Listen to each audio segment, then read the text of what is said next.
Have you ever had one of those days that you wanted some good hot Panda Express but didn't want to spend Panda Express money? Then this video is for you. I'm going to show you how I make it at home.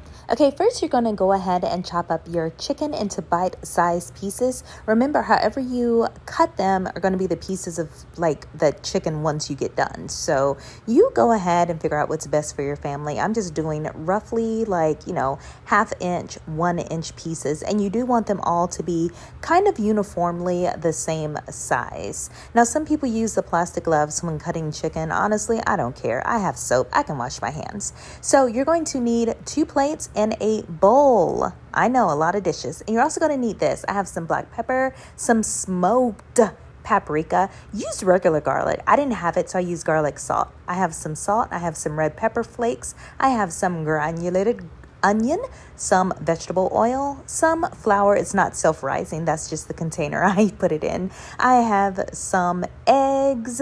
Of course, you need your chicken that you have already chopped up. I am going to use some cornstarch as well. And then last but not least, I saw this orange sauce at Walmart. It was Panda Express. And I was craving Panda Express, so I got it. So you're just going to put some oil in your skillet. You don't need a ton.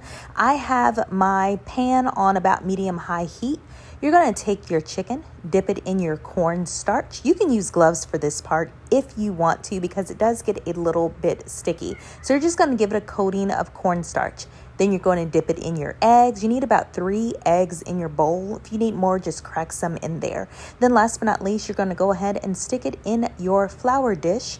Now you can use plates or bowls for this. It doesn't matter. So you have those like triple layers on there, the cornstarch, then the eggs, and then last but not least, the flour. I like my stuff crunchy, so I made sure that it was thoroughly dredged in flour. Let your oil heat up. You're going to drop it right in. Now, after you fried everything, I wiped out my pan. I put some bell peppers in there. I just used what I had frozen, some yellow, some orange, a few green. I wish that I hadn't chopped them already because I really would have liked it if they were a little bigger. I also put some onion in the pan. I'm just going to saute them with just a bitty touch of butter, or you can use like a pan spray if you want to. Then I'm going to stick my chicken right back in there. I poured my sauce on it, and this is what we have created. Y'all, when I tell you, this was so good. This was so good. This was so good. And yes, I do need to clean my stove now. Thank you in advance for the people that point that out. But this was so good. Now remember, how much sauce you put on there depends on how saucy you want it. If you use a lot of sauce, it's going to be super flavorful, but it may be a little bit like mushy or soggy. And I like my chicken like crispy.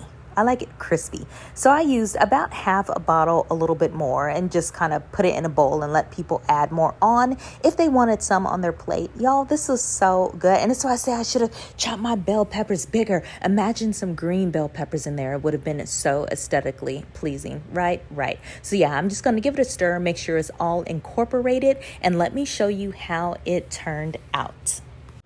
Okay, guys, so before we get into it, I was like, ooh, I have some sesame seeds.